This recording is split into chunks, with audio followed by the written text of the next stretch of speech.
You know, I was lucky as a kid. I'm growing up in Silicon Valley, and there's a lot of engineers moving in for a few of the early startup companies. Of course, it was Orchard, as far as you can see. It wasn't tons of companies yet. It wasn't called Silicon Valley. And my father worked for Lockheed. Lockheed was bringing engineers in. So on your block, there might be a few kids whose parents were engineers. And they had electronics parts and electronics knowledge. And I don't know, we watch TV shows, and some of us would like science fiction. We like the inventor heroes. The guys who would go into a laboratory and construct things that would come out and save the world. And these became my heroes, and a lot of us, you know, in those days, it was easy to grow up that way. You'd go down to the electronics store, and you'd see a bunch of parts you could buy, and buy a few of these little resistors and put them together according to a magazine, and wow, it would make tones, you know, or sound like a police siren. These were fun things in our life.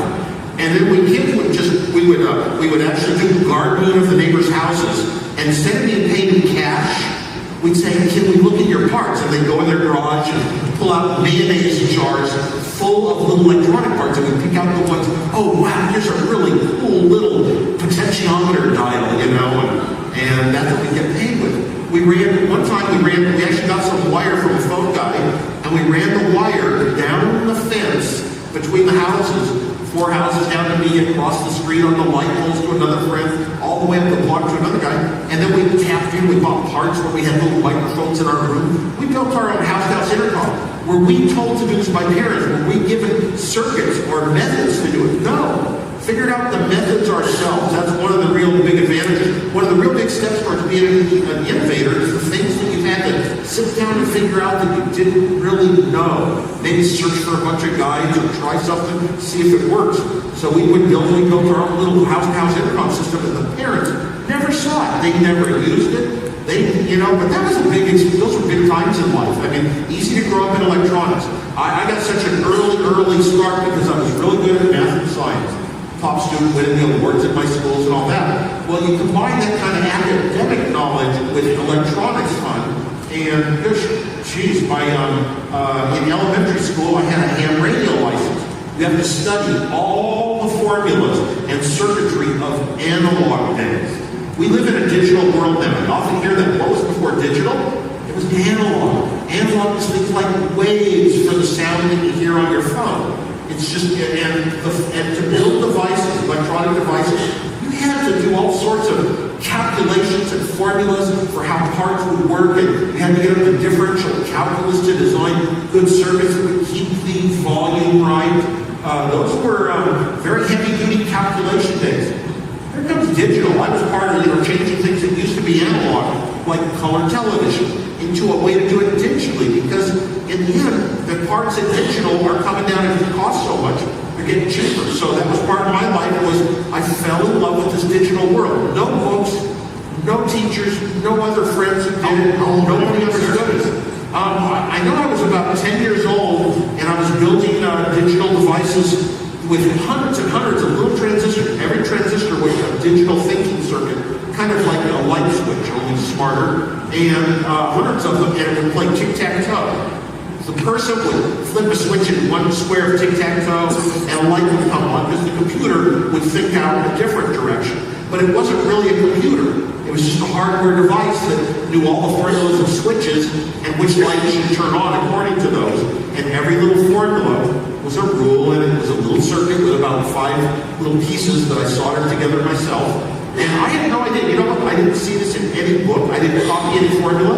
Nobody ever, I don't even know if anyone ever built a hardware tic-tac-toe machine. I'm sure they did now, but I just wanted to do it. I figured I would do it, and I would find a way, and I did, and it was like really creative. Yeah, so that was a very early age, and I fell in love with digital. I said, computer technology, it's not in our schools. There are no jobs in it. Engineers design analog stuff, televisions, radios, guidance systems for satellites, radar. That's what I'm going to do when I grow up. But gosh, as a pastime, I love playing with these ones and zeros on paper. So I what's on your wrist there? It looks like you might still be into electronic toys. Sure, we grew up the analog days. Remember tube radios and tube televisions? These little tubes with heating coils that glowed red, heated electrons, made things. It was possible to use electrons much faster than spinning motors, and that's what made radio possible, because radio is waves that are so fast, you just can't do it mechanically. You need these tubes. And that's where we started. From tubes, we moved to transistors. Inventor of the transistor moved and started a company in what became known later as Silicon Valley, which is based on the silicon that transistors use. And then we got the chips, which are even more. Moore's Law, which gave us a billion times more in our life. But these are tubes in my watch. They haven't been made in 40 years. Probably made in Russia. Vacuum tubes, they run on 140 volts. High-powered days of the past inside my watch, and the watch is waterproof, so you can take it in the bathtub. My wife says once. Then when I turn my wrist, the tubes glow. They glow hours and then minutes. Gotta get the right angle here. Set for my eyes. Okay? Minutes. Hours, minutes. And I love it. And the reason I love this watch is not because it's strange, not because it's a weird gadget. I would much prefer a nice little thin Movado with hands and dials. But it's because it's pleasant to read the big glowing letters with my brain. And I found that in life, especially since Apple came about, we got used to ease of computing, intuitive, make things intuitive on the screen. I like things when it feels like my brain is doing less work. I get a lot of experiences like that in my life. That's what computers are all about. They're supposed to save us from thinking. That's great. Okay, let's go ahead and jump forward in time here a little bit. Let's talk about how you and Steve first met. Yes. In my high school days, I had actually trained myself by accidentally stumbling into a manual here, some sets of chips, sitting down all alone with no parents, no instruction, no books. I taught myself how to design all these computers called mini computers that were coming out around 1970.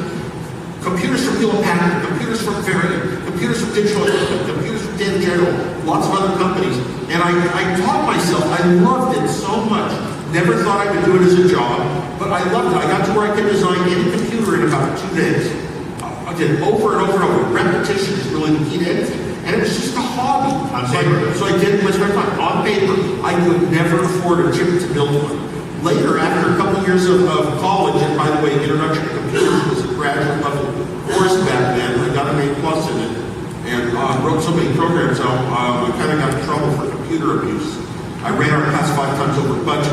But to get to things, after 2 years of college, I decided I'm going to work for 1 year. Got a job programming a new computer that was being developed. And the executive said he could get me the chips. He had connections to the chip companies. Chips are the parts of computers. Chips are the lumber. You make them out of it. Wow. I went home that night. I designed the computer, all my own design.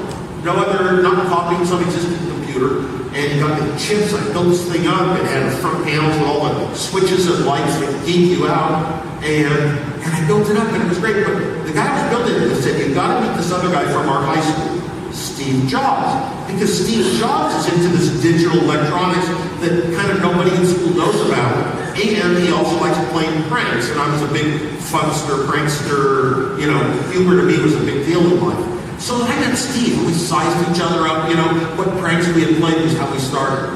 And then electronics experience, and he described something he built, and I described something I designed with all these computers. And I was so far ahead from that day on, I never saw him ever try to be an engineer.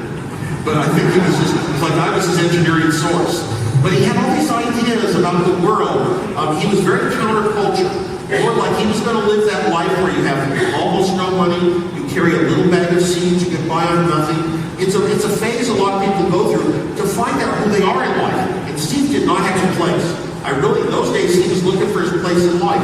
But he was not the Steve Jobs we know today. Personalities change a lot, and they kind of settle down in your early 20s. And he wasn't there until we started out. That's when his personality really became different than it was when we first met. But you know, we were good friends. We were best friends for the next 5 years. And one time after another, I would design things just for my own fun. Like I'd see Pong in a bowling alley. Every single time Steve turned my projects, he'd come and see them, turn them into money for us. So he was the businessman.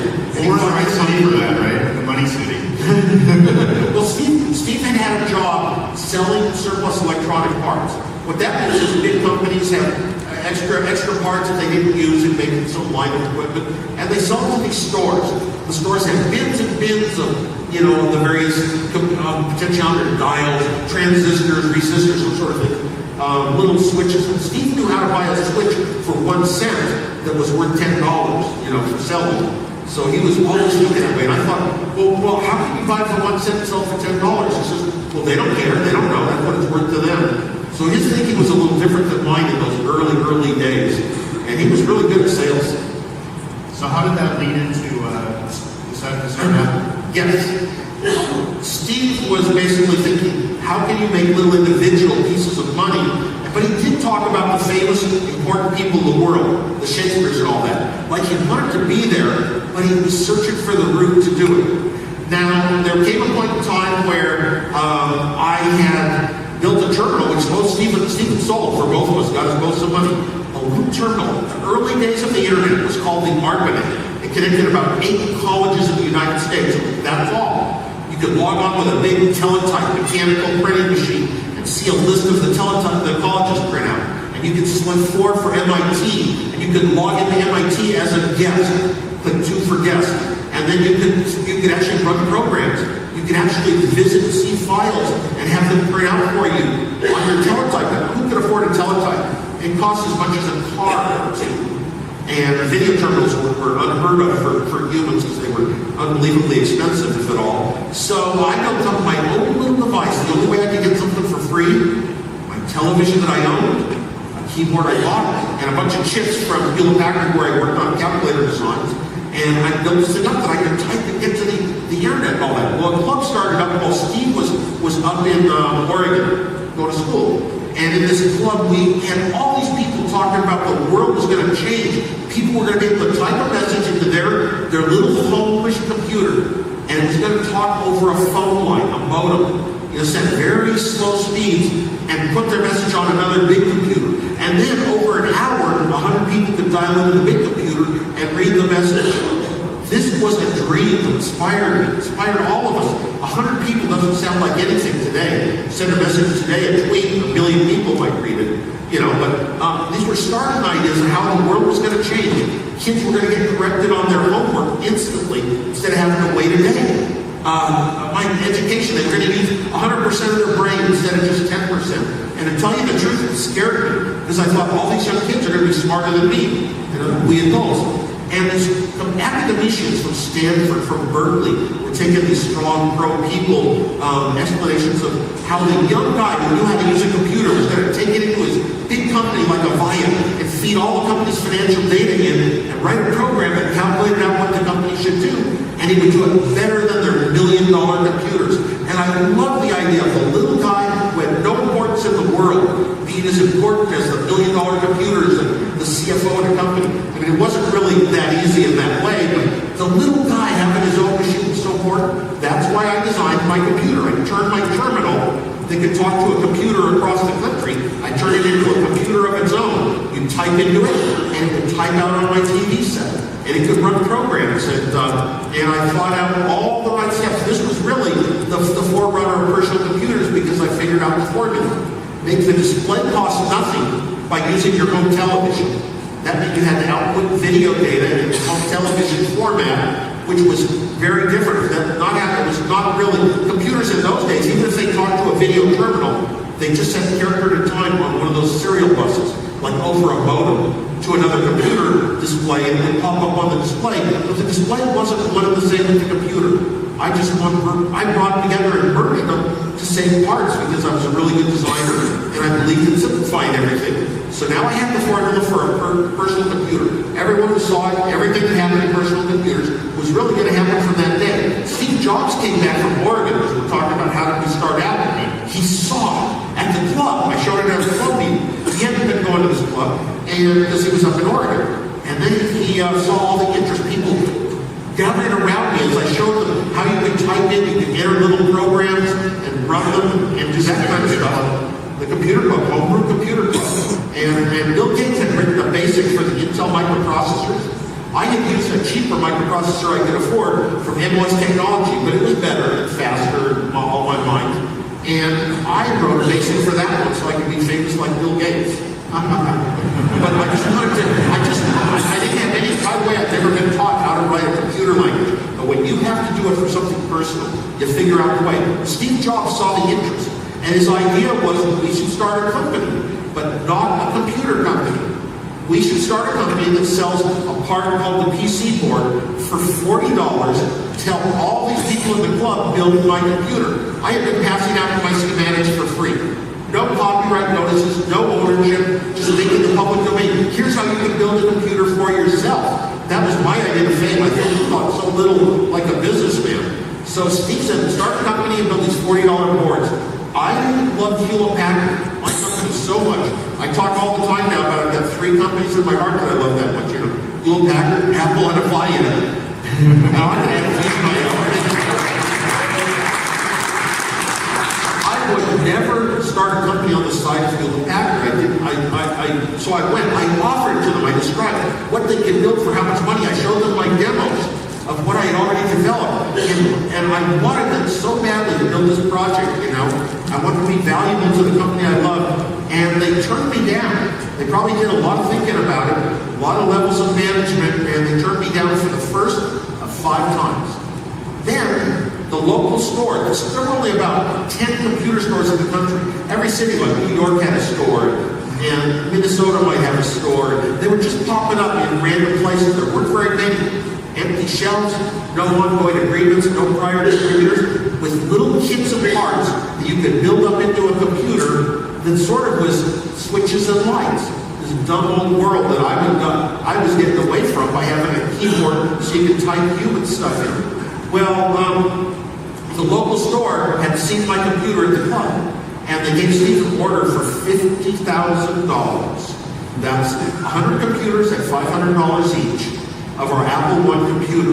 $50,000 was twice my salary at Hewlett-Packard. So this was scary. I went to Hewlett-Packard's legal department. They sent my proposal around every single Hewlett-Packard division, and they all turned it down. So they forced us to start our own company to make computers. And the good thing they did is I think they would have blown it. so we started with this Apple I. Now these are the days we hear called the garage days. We didn't really have a company in the garage. You think, you're sitting there with your phones and you're sitting there with your designing stuff and test equipment. No. What we did was all the design was done in my cubicle at HP in my home because I would never leave my Hewlett-Packard shop. Steve made all the business calls from his bedroom to get orders, to get parts, and to get publicity. He did all that kind of hustling there. And then we set up our first computers in his living, in his the kitchen actually, on the kitchen table. We brought the computers were actually manufactured somewhere else. We drove them home, and then we had to plug the chips into the sockets. I believed in sockets because I worked for a company as a test technician, and every single board came out with about 5 chips bad because they used a type of technology called RTL. And so we plugged the chips in Steve's house, and we would pay his sister $1 a board to plug in the 30 or so chips. Then eventually we got a test table out in the garage, and we look it together, test it. If it was good, we put it in a box. If it was bad, we'd fix it in the garage and put it in a box in the garage. And then, if anybody wanted to come by and visit and see what we had going, they would come right to the garage. Leave the garage door open if the weather permitted, and people would drive up, and we'd just invite them in now and then to show them what we had, to try to get sales or whatever. And then Steve would drive the boxes down with good computers down to the store, and we got paid cash. Now, we did this with no money. We had no savings accounts. We're just too little. I'm moonlighting. Steve's living at his parents'. No savings accounts at all. No parents or friends had the sort of money that they could loan us any. So what we did was we got the parts for $50,000 for the computers. We got the parts on 30 days of credit. Built it up ourselves and then sold it for cash. And that was how we survived and started building up a bank account. You know what you do? You just think in your head, can I do this? Is there a way? You find the way to do it when you're young. And that was the start. The Apple II, though, was actually designed before the Apple I shipped. And we knew this was the hit that was going to change the world because I had really started out thinking, let me design a computer from the ground up. But instead of a computer, it's color television. Games were in black and white. All the arcade games were black and white. Computer games were black and white. I said all of a sudden I'd come on a way to build a digital color for $1 instead of $1,000 by doing it digitally. And that was without not a microprocessor doing it. It was very difficult to do United States NTSC television for $1, and we suddenly saw that, oh my gosh, this color is going to make things beautiful, and games are going to be possible, and displays like financial displays and charts, they're always use color now. This was the change. This was the change of the black and white to color. Just like in the movies, Wizard of Oz. And yeah, our logo had 6 colors, much more expensive to print, but it signified that Apple had color. Nobody ever expected color in an affordable device. You know, color generally would cost $1,000. The old analog way. I'd come up with a way to do it digitally. Not in any book. Nobody else had ever done it before. It was a totally creative, innovative thinking. And you know, you say, what is innovation and what is invention? I always tangle with those two. You know, they're so close and they overlap a lot. And I think innovation is sometimes looking at a problem and figuring out a better way to solve it. But sometimes invention is like a whole new problem that you didn't have before. And just going after something nobody else is and inventing something new. So it's hard to say. But the Apple II we knew was going to be huge. It was going to be the start of a big company that was going to be real money. And we had to raise money to do it. So we were working on, as we even shipped the Apple I's, we only sold about 100 or 200 of them. I think we manufactured 150, sold about 100 of them. Now they're so rare that, boy, they sell for a lot of auctions. One recently went for almost $700,000. You know, when I look at mine, I'm just going to donate mine to the Smithsonian. So when you started the Apple II, did you have any concept of how many you might ever sell? When we started with the Apple II, turned out that these little home hobby kid computers that could do almost nothing. The Apple I was the first one to use the keyboard and television paradigm. That was the solution. Plus you had to use a type of memory that was affordable. That meant dynamic memory. All these other little hobby kids with their switches and lights and geeky appearance, they had to pay for all the switches. They had to pay for all the wiring. They had to pay for the time to build it. They had to pay for the chips to understand it. They also, they were using these things called static memories. Cost 4 times as much as dynamic memory, which was the biggest cost of any computer. So they weren't really affordable by people for a useful job. To be a computer had to be more than switches and lights that did computing. It had to be something you could actually use yourself to solve problems, to write your own program, to play a game, for example. And that required language basic, it required enough memory to run basic, which was 4K bytes, and all these other little thinking machines, didn't have it. So I forget what the question was now, but how many do you think you were going to sell? We knew right away. There was a company, the second company that came out with the keyboard and the video display was from some people who were in our club that looked over my shoulder and saw what I had done, and they were as astounded as anyone. Processor technology came out with a machine called the SOL, S-O-L. I think you still had to build it yourself. It came as a kit of parts. And the SOL was taking over this little small starting computer, hobby computer world. And they were selling, hundreds a month to different stores. But we knew we had a product that was 10 times as good, the Apple II. And we'd sell at least 1,000 a month right from the start. How do we build 1,000 computers when they cost $250 each? Steve and I, with no money at all, this was an impossible dream. But Steve was a businessman. He started approaching companies. I would go with him, and we'd approach Commodore and Atari, try to talk to them into giving us a huge amount of money. I'm making $25,000 salary. Steve is talking about, give us a few $100,000, give us some stock, give us a position in your company, and all this stuff. I was silent. I thought, that much for an engineer? We had the product already developed and shown off, and finally we ran into an angel who said he believed this home computer revolution was going to start, that it had to be marketing focused, and we had to build devices people could really use and apply to their life and their home. Things like Apple fit, which Steve and I had already chosen, that fit the home more than it fit a factory floor. And color and games, paddles, game commands built into my basic. Everything about our computer was very friendly. And the case, Steve Jobs himself took on the responsibility for the plastic case. The first ever computer plastic case. How it looked had to be like a typewriter. Some humans were familiar with it, where nobody would have let a computer into their house in a big square box except the hobbyist geek. So we thought we'd sell thousands actually. We were the Apple II. It was a finished working model. It wasn't like, oh my gosh, we've got to now go hire some engineers to design the stuff we want to build. No, we had it. So you brought in marketing. You didn't bring in engineering at the beginning. Right. Hewlett Packard, where I worked, before I left, was an engineering-driven company. Started, founded, everybody in the company almost was an engineer.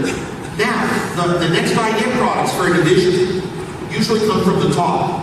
But in Hewlett Packard, way down at the bottom, everybody was an engineer. Well, in those days, Hewlett Packard only built equipment that engineers used, all their test equipment. Oscilloscopes, meters, power supplies, signal sources. So we were the market. So even the engineers working on products at Hewlett Packard could come up with the great ideas that were right because we knew as the market ourselves the great ideas, and they would work sometimes up the chain and become the next hot product for the company. It really flowed, information flowed every which way in that company. You didn't have to go through the channels either. Hewlett Packard, from the founders, made sure that you could talk right up to anybody at the top, anyone could talk to anyone else. They had ways to cause us to socialize, to get together twice a day on every single floor of every building of Hewlett Packard in every city and division in the world. They would roll in. Those days it was donuts and coffee. And everybody would kind of come and have their coffee and a donut, but that let you talk to the other people, socialize more with the other people that were on your floor that did other things, and you came to understand, other aspects of the projects going on, the different projects, and it was really great. I love that company. So when Mike invested in the company and brought sort of that marketing point of view, the company must have changed quite a bit. Suddenly you had to grow up. Yes. Mark, when he funded us, he said, got to be a marketing-driven company. The great companies of the world like IBM are marketing-driven. They understand the consumer, the purchaser, what their needs are, what the various features should be to satisfy them, and what those features are worth in money, what it should cost. He said that was much more important than the engineering. Mike Markle had been an engineer, and he'd gone into marketing. He made a lot of money in stock and Intel, and gotten out of the rat race, and he was looking around for an interesting electronics project or company to be a part of, and he thought we had the next big revolution, the home computer. Of course, he didn't visualize it the way it is today or the way that it really happened. Our Apple II stored data on cassette tapes. It took a minute to load in your checkbook, make a few changes on a screen. It took a minute to write it back out. It was kind of clumsy. But the ideas that we talked about, storing your home recipes, doing your checkbooks, playing games, well, we really didn't visualize how useful computers would be for people. We didn't think they'd ever carry a song. That was to come in later years. But Mike Markle believed in us. He funded us. He owned as much stock as Steve and I owned. You never hear about it, but his wisdom was the one that guided the company. He talked to Steve and I about what kinds of people you hire, what their roles are, what their responsibilities are, even Steve Jobs' responsibilities and my own. He defined them. So he's kind of the guy that put the whole company together. But he wasn't a young, come-from-nothing startup. So he wasn't popular in the press, so you never hear about him. But a very important guy. We were talking earlier, and you told me a story. I was asking you about how you motivate engineers, which is a big issue for a lot of people in this audience. And you told me an interesting story about apart from the Apple II that came at an interesting point in the Apple II development. Yes. I look back a lot on my own life, like we all do, trying to come up with what did I learn in life, and motivation is the important thing. Like I taught for 8 years. I went back, I had a lifetime goal to teach 5th grade. I taught for 8 years, and it was less important what I taught. That will remain the same, and it's not something you really use in your job. You just sort of use the method of learning, the method of going through projects. But it was more important to motivate students to one word. Motivation, where does it come from? If it's personal, inside, if it's for your own reason, that's a lot more powerful than having a salary as a reward, an extrinsic reward that people can see. More important than a title, more important than awards that you win. It's really something that pleases you inside. You're doing it for yourself. Came a time when we started with our slow cassette tape storage system on the Apple II computer. We had a checkbook program, and it was kind of delayed. So we had a meeting one time. In 2 weeks, the Consumer Electronics Show in Las Vegas, Nevada, a city I'd always heard about, lights and everything, never been there. It was going to allow personal computers for the first time ever. That meant 3 companies. Personal computers was Apple, the Radio Shack TRS-80, and the Commodore PET. We're going to be in Las Vegas. And Apple was going to send 3 people. Mike Markula, our head of marketing and our funder, Gene Carter, head of sales, and Steve Jobs, because he was Steve Jobs. They were going to go and be in Las Vegas. And I was too shy to say, wow, can you pay my way to Las Vegas so I can see what it looks like? And we were just a startup, you know. And I'm clever as an engineer, so I said, if we have a floppy disk drive, could we show it in Las Vegas? Mike Markle said yes. Wow. That means if in 2 weeks I can design a floppy disk drive where you type in things like run a program, run checkbook, and it runs, they'll have to take me to Vegas. We have a floppy disk drive. I never said it. Never said it out loud. Now, I had never been around a disk drive in my life. I knew the old analog days of my ham radio and all that, and how to make a signal that I put onto a cassette tape recorder, how to read a signal back from a tape recorder and turn it back into zeros and ones. I understood that part of the system, but I never worked with a disk drive of any type or a disk operating system. So this was, but I'll tell you, I had the motivation. I worked every day and night, trying to come up with formulas for designing a device with the fewest parts I could think of, not knowing a thing about how to design it in the past. I came up with a design that actually was writing data and reading it back with only 5 chips, and our competitors had 50 chips. I went and finally studied, I reverse engineered all their designs, and I said, oh my gosh, I didn't leave anything out. Mine does more than theirs. And I had, just like the video, I brought the video into the computer so a microprocessor could change things on a screen 1 million times a second.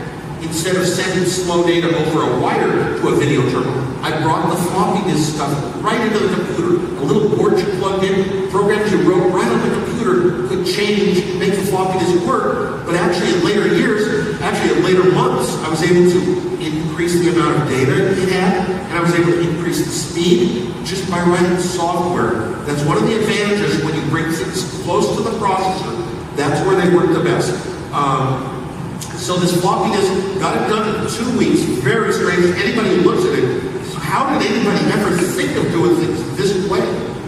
So many clever approaches, and I had to do it or I couldn't get to Vegas. And I had one programmer, a young guy that we met in high school. He was 17 years old, Randy Wigington, working with me on all those days, including Christmas and New Year's Day. And Randy went to Las Vegas, had to come to Las Vegas too. The 2 of us had to come to finish up this floppy disk drive the last night before the show. And I'm proud. I'm real proud of having taught Randy how to play craps, and he won $35 at age 17.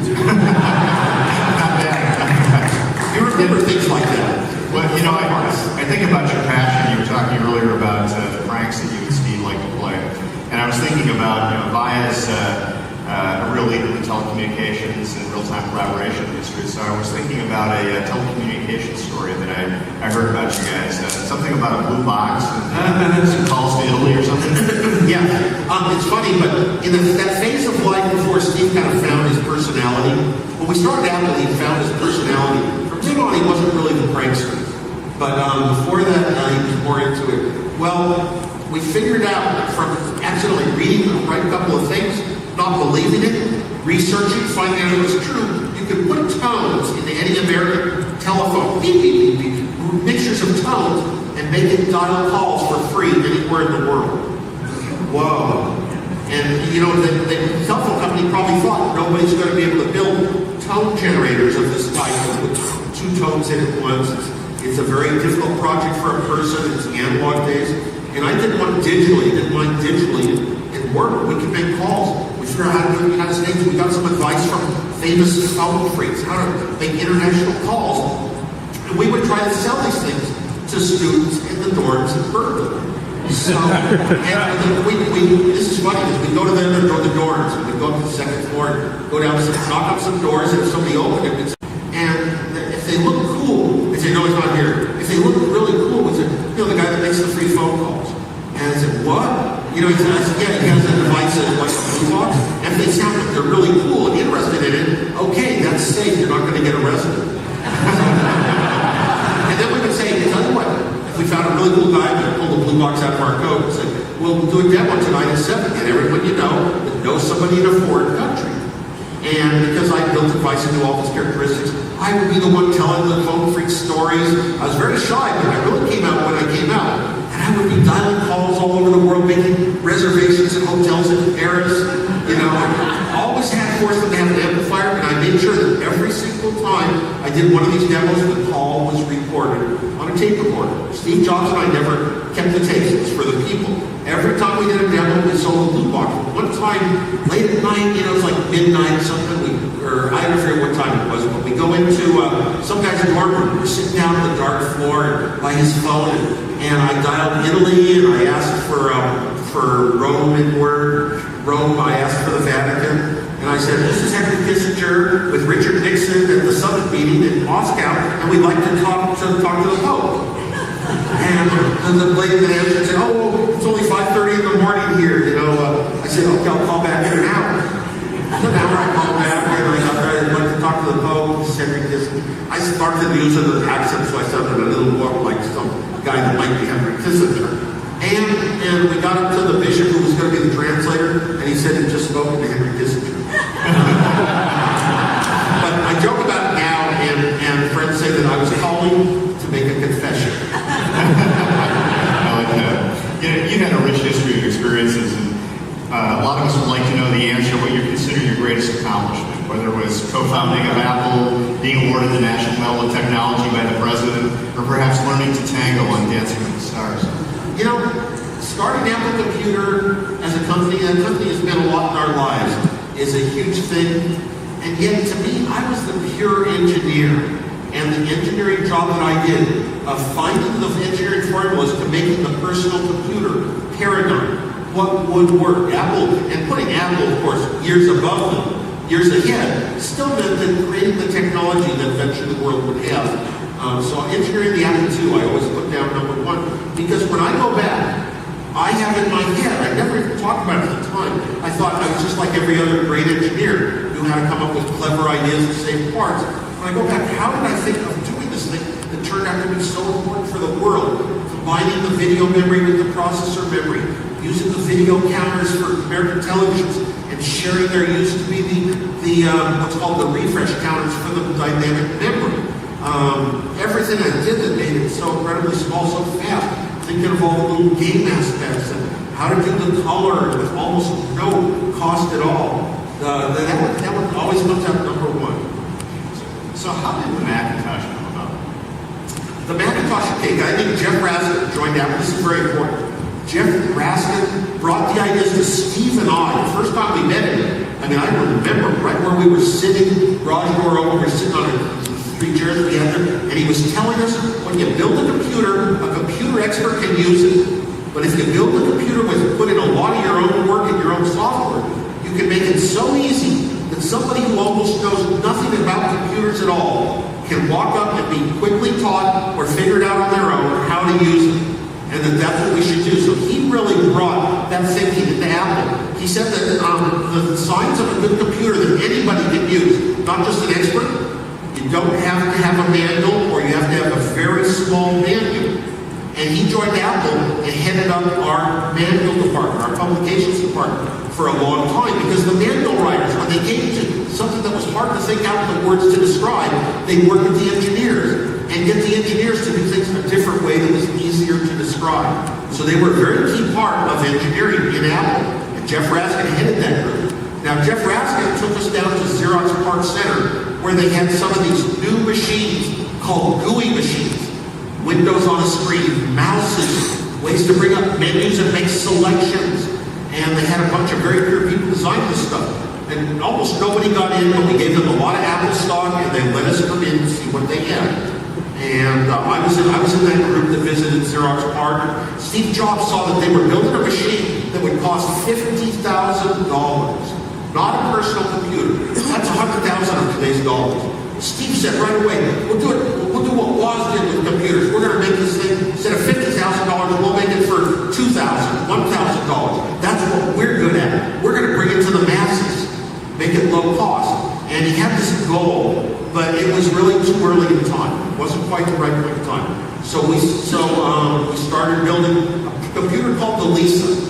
And it did things the way you're taught in computer science school. If you're a computer scientist, you study computer engineering, how operating systems are built, how memory devices, how one program is protected from the memory of another program so they can't clobber each other. And we built things the right way. It took a piddly little 1 megabyte of RAM. That was a huge amount of memory in those days. It seems so tiny today. Huge amount. It cost $10,000 of today's dollars for just the memory. The computer was $20,000 of today's dollars. That's not personal computer price. Steve Jobs was upset about that, and they kicked him out of the Lisa building because he is kind of disruptive with people, and he just calls it idiots rather than discussing things.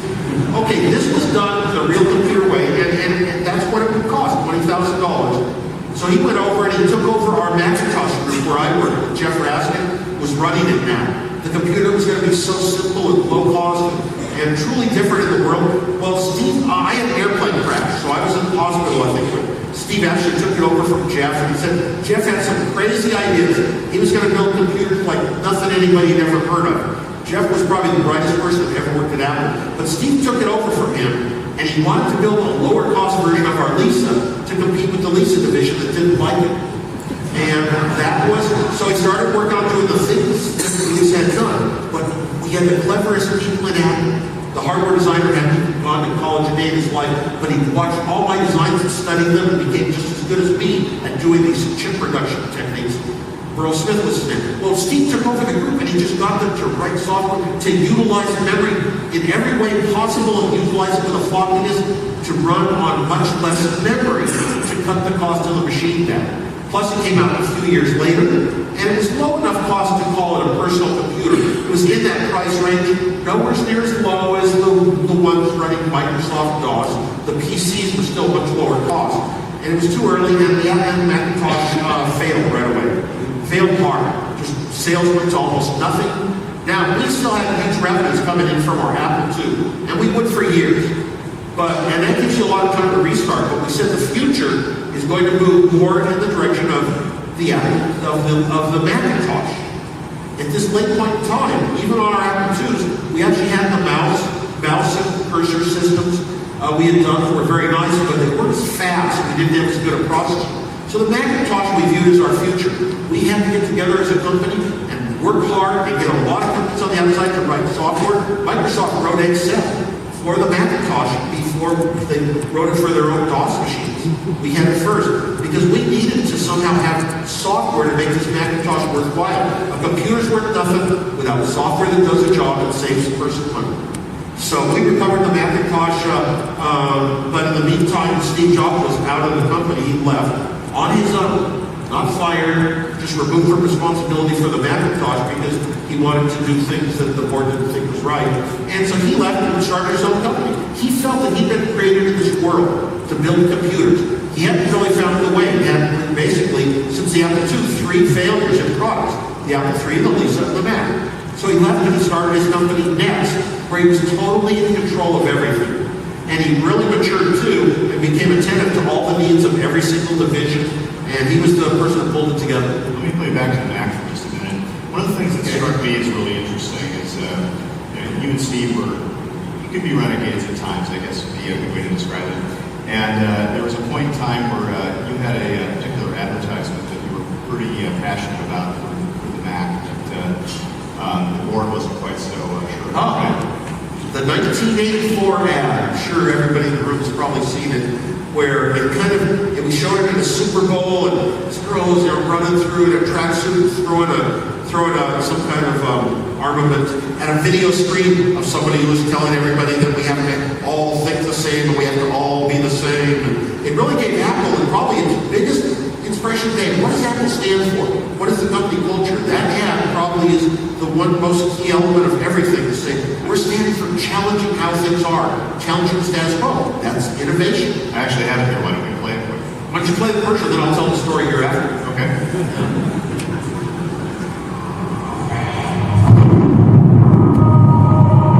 On January 24th, Apple Computer will introduce Macintosh, and you'll see why 1984 will be like 1984. Well, Steve Jobs called me over one night to the Macintosh building, And I went over and he set up a pneumatic recorder and video screen, played that commercial. Wow, what do you think? I said, wow, that is the most incredible thing. I mean, piece of science fiction combined with, what it stands for. And I said, are we going to show it at the Super Bowl? And he says, well, the board voted it down. And I said, they voted down? Why? It's so great. He says, well, this is on, and he said, and it cost $800,000. I sat there for a second. This commercial was so great, the world had to see it. I said, Steve, I'll pay $400,000 if you'll pay the others. I thought that was how boards worked. I didn't quite understand. I was still an engineer, not more than a businessman. But eventually, probably the word got back to the board, and they did wind up showing it, largely because our agency kept telling the board they couldn't sell the time slot. And the Super Bowl, they were just holding out because they wanted that commercial to get shown, but it also didn't. Yeah, it's very memorable. So, one of the things that I've heard from people in the audience today is that they're really curious what you consider some of the biggest barriers to innovation in the industry today.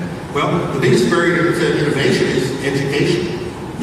Education from first grade on. Because you're taught that the right answers are the same answers everyone else comes up with. And we had a Steve Jobs quote about leadership and following. That sort of means you're taught that you're considered and called smarter if you follow because you have the same answers as everyone else. The kid who starts denying things and doubting them and asking questions is very much like a Steve Jobs the way he grew up or myself.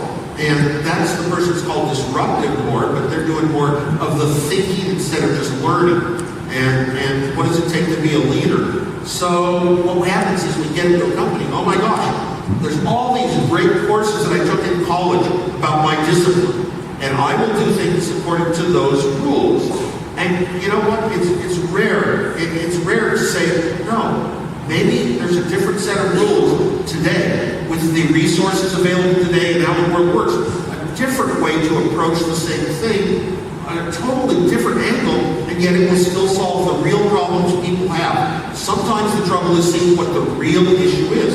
Does a person need a fast calculated spreadsheet, or do they just need to know what is the interest rate that you should charge for an apartment you're going to rent out? You really just want to know the interest rate. So you want to make it as easy as you can in their terms, not provide them better calculating tools to calculate it on their own in their own head.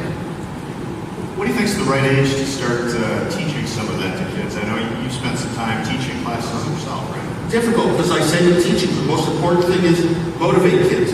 By about third grade, all the teachers, because I taught elementary school for 8 years because it had been a goal in my life. By about third grade, the teachers can tell which kids don't really care about school. They don't see themselves as being super important in the world because of school. And that's the reason is, there's always a few kids in every class that have the quick right answers first, and they're the sharp ones, and I'm not.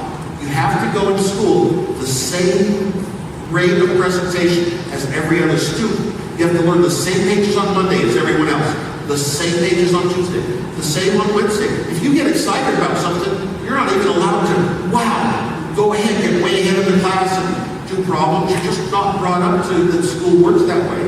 And so a lot of times all the smart guys are smart, and I'm not one of them. I'm going to find the things that I'm really good at in the world, even if it's sports or whatever. And that happens early. The way schools are structured with this teaching everybody all together, a class of 30, class size is the most important thing of all. If you're a parent teaching your own kid, homeschooling, I've never done homeschooling, haven't really been that close to it, but if you're one-on-one as a teacher and you care, the student will never fail. Whatever you ask them questions, whatever they're having trouble with, you go back and explain it so they can go back and relearn it and get it correctly. You can't do that in a class of 30 students. If you back up for Mary, you back up for Billy, you back up for Tawny, back up for Tammy, you'll never get your class finished and accuse your principal of your school. So it's the method of education, something has to change. I hoped when we started with computers that we would have a huge change in education. We'll present little problems, kids will type in answers, we'll tell them right or wrong, we'll re-explain it if we have to. Somehow it hasn't really changed that much how school works and how many kids get behind and how many kids succeed. But I'm hoping that someday a computer can be a teacher. Not just a presenter of information like a smart library, smart book, but a real teacher that looks at the child, that knows the child's heart and soul, knows their family life, knows what voice to use when talking to that student. It might vary from person to person. Will know about their family life. Will know when they're getting tired by watching their face and their facial expressions. Know when they're having a day that better to relax and tell a couple of jokes. Why don't you go out and play with your friends a while? This is when computers get like a real human, conscious, and we're getting awfully close to it because we don't know how the brain is structured. I thought we'd never figure that one out ever. And I believe we actually are going to create computer brains, conscious computers someday now. I've turned around. But what used to ask a smart person a question because they had a brain. Now who do you ask? Start with G. God or Google? Yes, Google. One or the other. So you ask Google a question. How did we design the internet to be a brain? No. We technicians just thought of anything we could create with our knowledge and our electronics. How could we connect faraway places? How could we share files of data from places? And then when everybody joined in the internet, everybody published, and we needed search engines to find the information. There's so much of it. And the search engine replaced a part of the brain. That's what you ask the questions to now. So I think by accident we're going to discover this consciousness method that computers become conscious and really aware of us as humans. I look at Siri. I talk into my phone all the time. I much prefer to talk.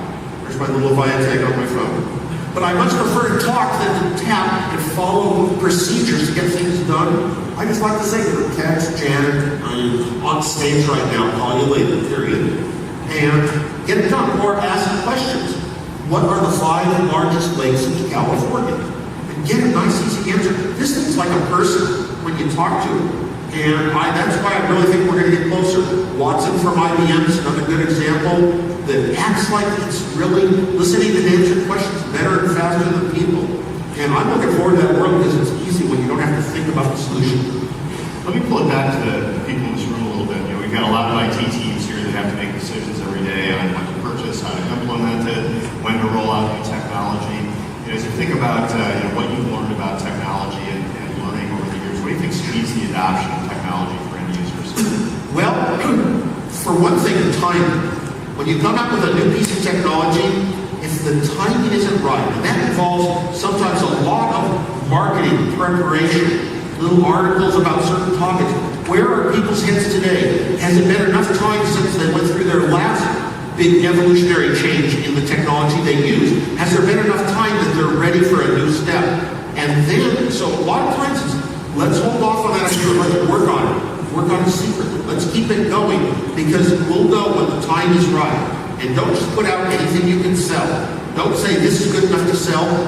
Can you make it so great that everyone has to buy it and it's going to be, insanely great when it's put out there?